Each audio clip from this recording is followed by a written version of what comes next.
Geneva Reuters The UN aid coordinator called on the Saudiled coalition to open all Yemen's seaports urgently on Tuesday, saying millions of lives were at risk.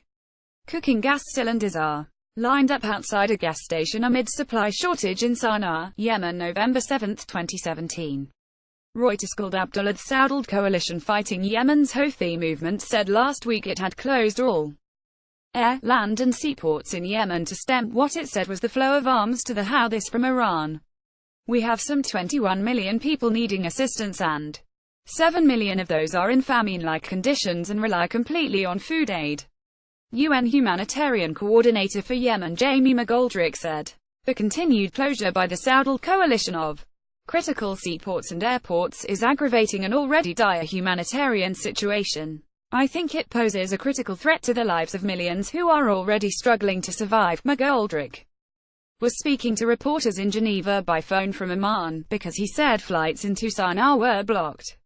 The humanitarian impact of what is happening right now is unimaginable, he said. The Saudiled coalition has said it will keep Hodeida port closed until a UN verification program is reviewed to ensure no weapons reach the Houthis. Iran denies arming the Houthis and blames the 2.5-year conflict in Yemen on Riyadh.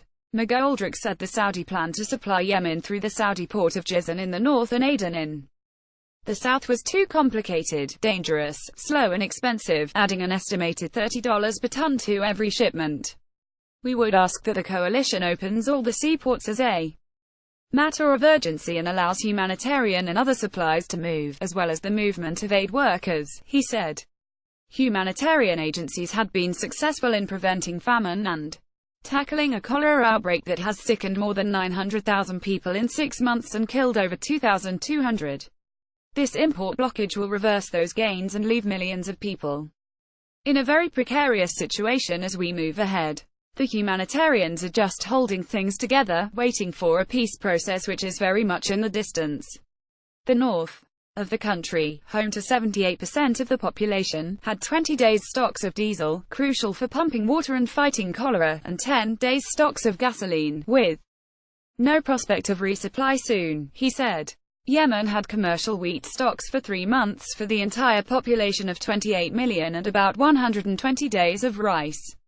The UN Children's Agency UNICEF had only 3 weeks of vaccine supplies left in Yemen, and both UNICEF and the World Health Organization had shipments of essential medicines and vaccines blocked in Djibouti, McGoldrick said. Yemen's national airline said on Tuesday a commercial flight had landed at Aden International Airport after requiring security permits. Reporting by Tom Miles, editing by Janet Lawrence. Our standards to Thomson Reuters Trust Principles.